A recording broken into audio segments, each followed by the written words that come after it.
Hey y'all, it's Sarah. I've got another Christmas craft for you guys that are following along with me and using this bag right here. You know who I'm talking to. Some of you guys have jumped on with me. Now I have this other side left over, and I told you I didn't think that it was going to be very easy to get this crease out, but it was driving me crazy not to use this bag, so I came up with something that we could use this bag with. And not lose a whole lot of it. So if I was going to go ahead and make one for myself, I thought I'd see if you guys wanted to do it too. And I'm going to jump in. We're going to be using, I'm using black for my backer board and the Readi-board foam core. You could use white if you wanted to. I just happen to like using the black one. This is the Readi-board brand that comes in 20 by 30 that I'm going to be using. And I'm going to be cutting it down into 14 by 20. The next thing you're going to need is some kind of hook. There's all kinds of different varieties from Dollar Tree, whatever size you think fits what you're working on and how you want it to turn out looking. This package would have been fine. They're nice and small and would fit on this, but I had some that I already had spray painted in black. That were this size right here, so I want to go ahead and use those up, so that's what I'm going to be using. And this is the 4-pack that shows it holds up to 1 pound. The only other thing that you're really going to need, paint tutorials are always typically separate from a craft. I'm going to be using 3 fully painted 3-inch strips. These are 3 by 30. I've already got them painted and dried. And I'm also going to be using 3 1-inch strips. And to get these, basically what I did is I cut 1 full strip and then I cut it down, or I paint 1 full strip and then cut it down to my 3-inch framing strips. We're going to be using both of these to make a larger frame on this one. Okay, to get this little crafty party started, all I did is, if you can see, maybe, this pencil line, I have come up 14 inches and marked off at the 20-inch length. So when I cut this down, it'll be 14 by 20. I'm cheating. I pulled out my little mat cutter here. Trying to get you guys used to seeing how convenient one of these things are. And I'm going to line that up on this drop bar here. There is a video for various tools that are useful in this craft that's certainly worth checking out. So I'm taking my little handheld cutter. I'm going to pop it in its track. I'm going to make sure that I am flush against my little stopper here. And there we go. I have a nice 20 by 14 right there. So now that I have my backer board cut down nicely, I'm going to trim down my bag. And this, however you cut that front side, for those of you that did the other one with me, you can work with it to cut out this portion. I'm trying to open it up since I still have a full back portion like this. I want to open it up. Maybe that's a little better glue than I thought. That way I can have a little bit of paper for my edges underneath my frame so that it doesn't curl up or anything on me. If it's glued down, it's not going to matter, but you'll see what I mean. Like right here, I wanted to have a little bit extra edging there in order to adhere things to. Now, the one place that I'm not going to have that, and you're about to see, because I think I actually can get 2 more crafts out of this bag. So I'm going to try to salvage. There's not much I can do where this crease is. You know, I tried a couple of different methods to work that crease out. It did not work for me. So I want to see if I can save this portion below that says Christmas trees, organically grown and fresh cut, and my truck portion at the top. You do this, whatever pieces you might like to salvage out of it, if you just want to get this top piece, or if you want to skip this all together. But I could not stand to see the rest of this bag go to waste or anything. So I'm going to go ahead and cut it down. This is the bottom portion that's coming off. And I think I lied to you guys on the last video. It was $2.54 for this bag. And I'll pop that out of my way. to make this easier, I'm going to cut some of this length off first. So I'm essentially just lining up along this bag and just going to trim however much off. I'm eyeballing it. I'm going to have close to a 3-inch frame. So I've got a little space down the sides to spare.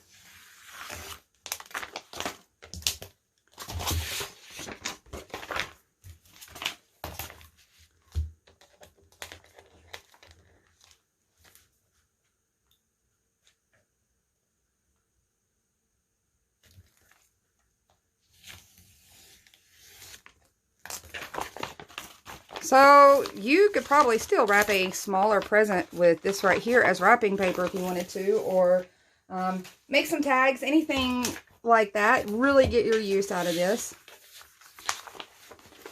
So I have folded this up. It has this little cardboard here. I don't need that extra bulk, so I'm removing it.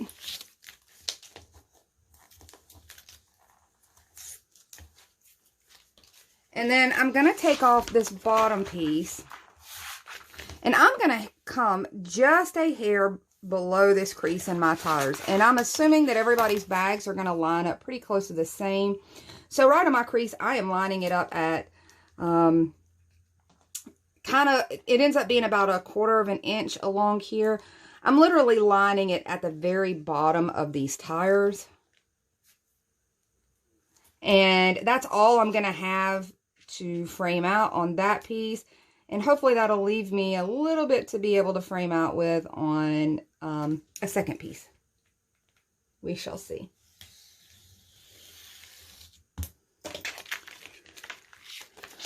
So we're able to save that.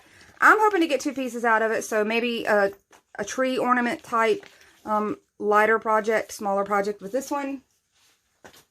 I have that in mind already. I just don't know if I'll get it on video with you guys.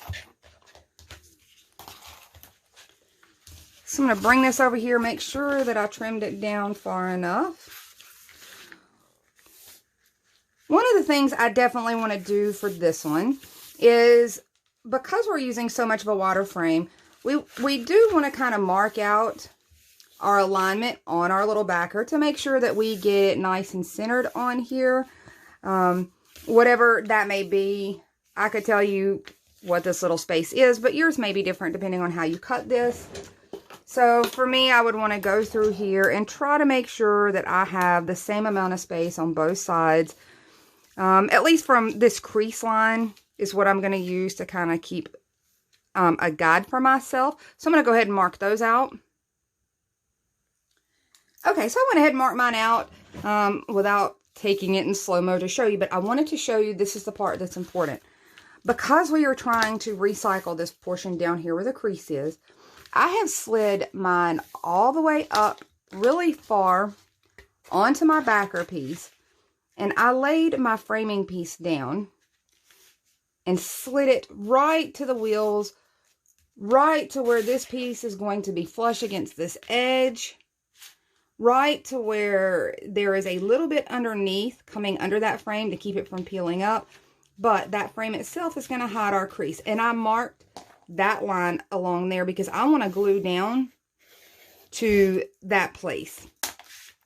The next thing I'm going to do, if you've seen me do one of these or do anything where I'm adhering paper down flat to the foam core, I prefer some kind of stick glue. I'm using Elmer's Craft Bond. Their school glue version would likely work just as well. This is a very low moisture glue. It attaches quickly. It has a quick drying time, and you're less likely to get bowing, warping, and paper bubbling in your paper surface and your foam core surface when you're going with this type of glue over a lot of glue alternatives. So the first thing I'm going to do is get a section,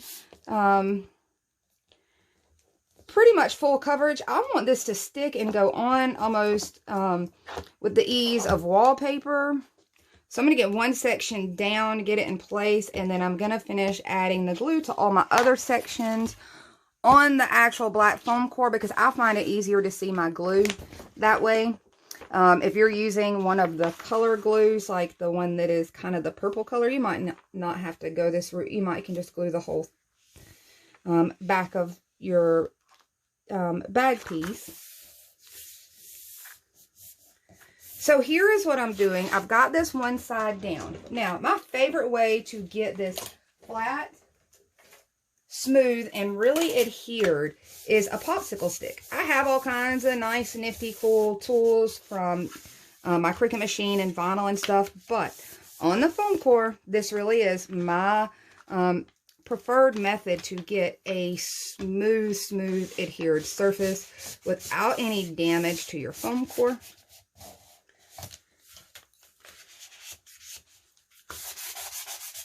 You can see how nicely that lays and is giving that really metallic look.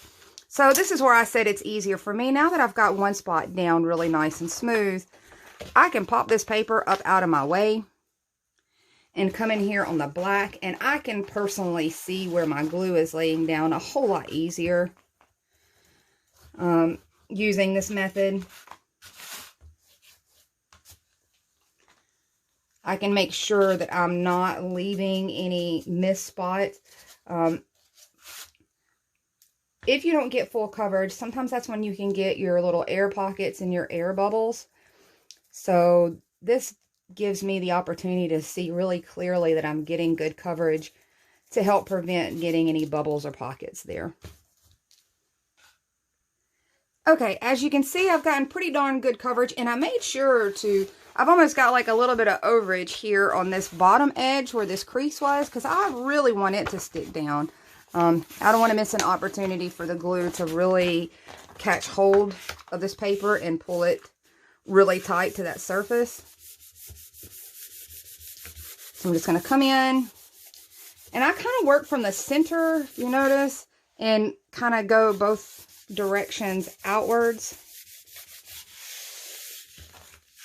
So any glue that you have down here is an overage. Don't worry, we're not going to see it. At least if we've got our measurements correctly, we're not going to see it. I'm still going to come in here where this kind of flipped little edge is. I ran a little more glue there. I'm using my fingers to really push that down. And there we go. This is all pretty much you have to do prep work on your back side or your backer portion. Now we're just going to kind of build out the rest of this piece. I'm going to come in here with my longer 2 pieces. Now you got a couple options here. I like to layer over my pieces. When you're just doing one layer, you can totally get away with this. On this piece, we're going to be able to layer over the top of this if you want to. If you want them flush, you can cut down in between here. I kind of like the idea of layering over it. It definitely gives it a little more lift, but you might not like that. So let me show you the easy way we're going to do this. I'm going to go ahead and measure these out. This should be 20 inches. I'm assuming that my foam core is exactly straight up 20 inches as it comes manufactured, but I have noticed that sometimes there can be almost like an 1/8 of an inch off on the 20 by 30 length of my foam core. So I want to go ahead and cut these down. I'm going to bring my big ruler and try to cut them both at the same time. Hopefully they won't slide on me. I'm going to come in here and line them up at my straight up 20 inches. I'm going to start right up here above where my foam core is, dig in, and then pull through it so that I get a nice crisp cut. And I am not entirely sure. I would have to look if maybe these scraps would fit here. I don't think they will. We're actually going to need a hair wider, maybe. Let's find out. Oh, I was wrong, guys. They will fit. Originally, I was going to try to use that full sheet, and it did not fit.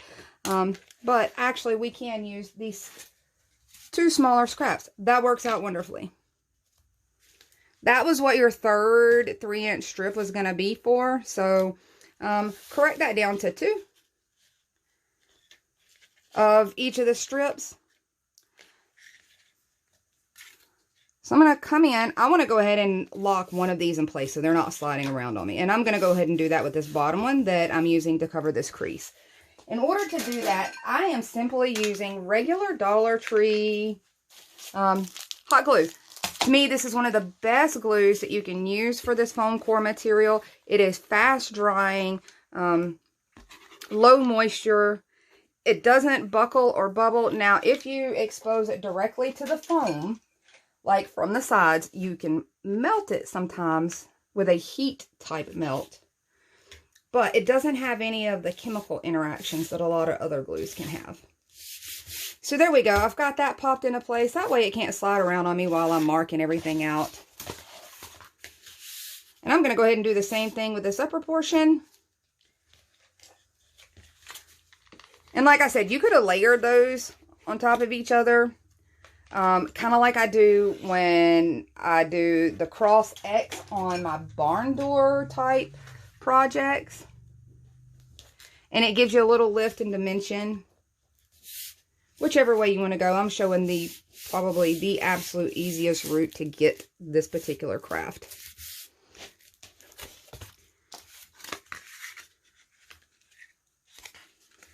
So all I'm going to do now is mark out where these need to be trimmed.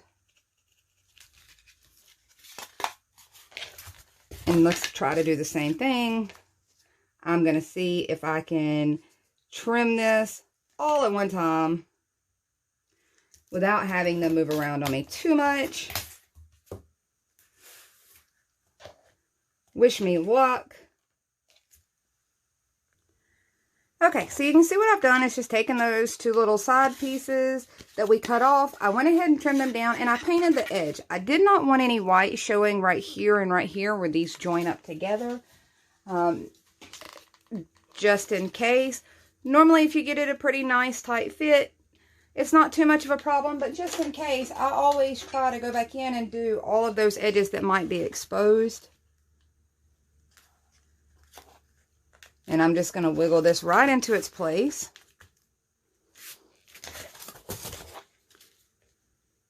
And you can see it's already kind of similar. It's a nice, cute little coordinated piece with our other one. Doing it right there at the cutoff and trying to balance that out, I think it ended up doing a pretty good job this way. Even though we were losing part of that sign, I do think it balances out pretty nice along this edge now. And we are going to kind of sort of distract from that a little bit just by adding a little more detail in. This is where our other little frame pieces come in. You've got a couple different ways you can do this. You can come in this way. If you've seen a couple other pieces I've done like this, you're just going to line this up right against here. So I only have one side painted. I need to come in and paint this other side before I glue it down because it is much harder to get in here and paint it like this. So I'm going to go ahead and do that. So I've come in and I cut down 2 of my 1-inch strips. Now here is where a third 1-inch strip can come in handy. And this is really a personal preference, but I did want to show it. So, and if you're not going to go this route, you're only going to need the 2 of the 1-inch strips. But you can see what I've done there. Those 2 are stacked. It really bulks this out now quite a bit down in there. So in order to do that, I'm going to keep that one. I'm going to go ahead and trim one more down. And you don't even have to have this painted, guys. You can use a blank. Just make sure you're getting your side done so that you just kind of bulk this spot up.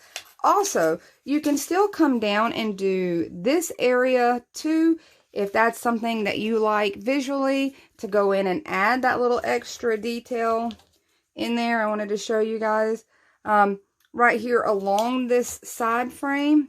But let me go ahead and get these pieces trimmed down, or this piece trimmed down to the exact size so that I can stack mine and really get that bulk to it.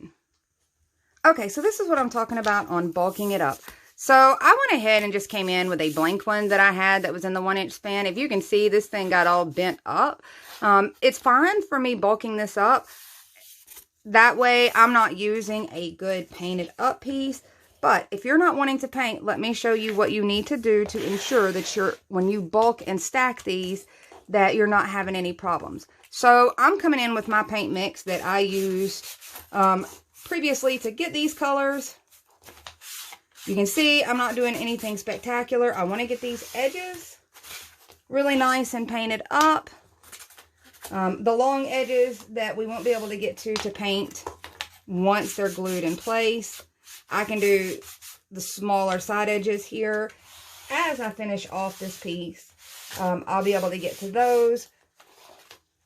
And see, this piece is still steadily wanting to bend on me right here where those bends were. So this is a good way for me to get to use this and not have it go to waste once it got bent up like that. So all I've done is, you didn't have to do this much coverage, and you notice there in that center, I just rubbed in what was on here. I do want kind of a little bit of this edge. That way, if somehow I don't absolutely glue perfectly, and they kind of overlap like that, and one hangs off, there's no white hanging off of there. So I'm just going to come in, add a lot of glue. Going to line this right down at the very end. And I am really kind of smushing these together so that they almost become one piece.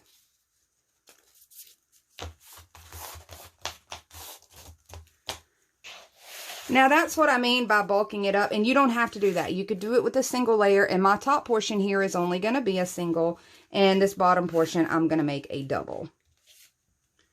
So it's hard to see from this angle how much that really does bulk that up. And I'm going to go ahead and come pop this in place. Same thing, I've added my glue. I'm going to come down here, get it nice and even with this ledge of this frame down below it.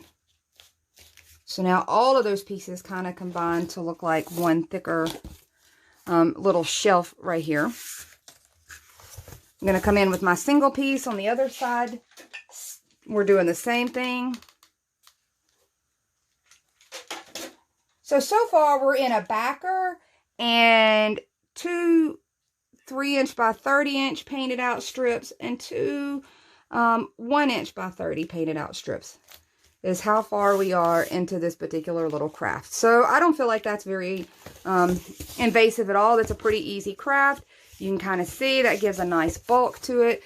This is what I was talking about. You can always come in and add these pieces along this side, and I may do that, but I wanted to show you my last step, and that is going to be, I am going to come in with these little hooks that I showed you, the Dollar Tree plastic hooks. Mine I have stuck down to just a strip so that I could spray paint them in my black color. The one thing that I want to do, that I like to do with these, and you don't have to if you've got a really good flat black, I have found that even when I spray paint on some of these plastic pieces with flat black, that it still kind of will come out a little bit shiny, even with my flatter colors, just against that plastic. So I'm coming in here with Waverly's chalk paint in the color Ink, which is a very, very flat black with almost a texture. And I'm kind of dotting it on here. It's going to take off some of the shine on my hooks. And it's going to leave kind of a little bit of texture where this is almost like wrought iron little hooks here. This doesn't take very long at all in order to dry. But I do like doing the spray paint first before doing this because I get a better hold. The spray paint that I use is the 2X formula. And I think this one is Canyon Black. And it gives a good adhesive base, a good primer coat in black for anything else to stick. If I just go in with chalk paint, I tend to have more problems with it going straight to a plastic piece like this. It would likely chip and flake on me. So doing the little spray paint coverage first and then coming in over it gives me a much better coverage.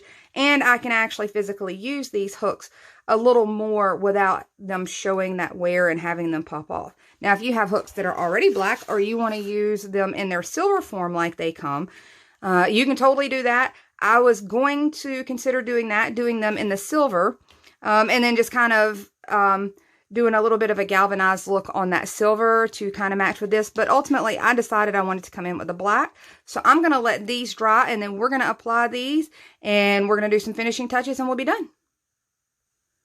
So I've got these little guys mostly dry, and I'm going to tell you what I did. I took off the sticky tabs that they have for the back side of these, because I wanted to be able to use just straight up hot glue. Those little sticky tabs that they have on this particular one, they're removable. And after we have painted this kind of wax-like surface, it almost becomes like a wax paper that you would put sticky things on anyway to make sure they're removable. So I don't necessarily trust that that self-adhesive removable tab on the back is going to be as effective as I want it to be. So I'm going to come in. I'm going to start on my end here.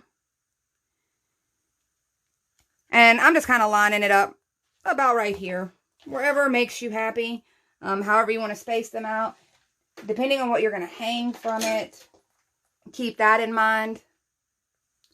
So if you're going to maybe hang some lightweight decorative stockings off of here, which you could. This will hold, you know, these hooks will hold up to 1 pound as they are. This will hold pretty decent for lightweight decor. I have another version, a chalkboard version, that has held up pretty well, and I've hung quite a few things on it. I've hung as much as a fairly lightweight chopping board off of it, so it's held up pretty nice. In that regard, using the hot glue, keep in mind if you're going to do like a stocking or something, maybe space them out all the way to the end, a little further away than what I'm doing. That way you just kind of have enough room for whatever is hanging down. But whichever way works for you, you could put more than 4 hooks. I'm just using the 4 hooks because I had them painted. But you could use more, you could use less, you could really go crazy with it. You could put some real big ones right here. They do have a bigger size of these hooks. I think that would look really interesting. You could come in with the carpet tacks and things like I use to embellish and make it look like there's nail holes where this is put together. Just so many fun ideas. But I wanted to show you something quick and easy that was a little more substantial than just a sign. But we're getting to use the rest of that bag that ordinarily would have been hard to salvage. And I want you to see that it really does look fine cut off the way that we did it. The last thing that I would tell you to do is, just like with anything else, come in with your paints, whatever paints that you were using. Those tutorials are their own thing. Pick you out a color, decide which one you're going to use. Come back in and really customize this as a craft. Go in, do your edges so that you have nice, clean, finished out edges on this, and you are done. You have a cube that will actually hold a few things, even if it's a little scarf or something. And that's pretty much all I have to share on this. I'm going to pop back here. Hopefully, maybe not on this video. I'm going to do something with that other little piece. I may or may not get it shared, but I will definitely share it on the group. But I did want to share this one because I thought it was a fun way to get to use the other side of our bags. I hope to talk to you guys soon, and I hope you get a chance to craft. Bye, y'all.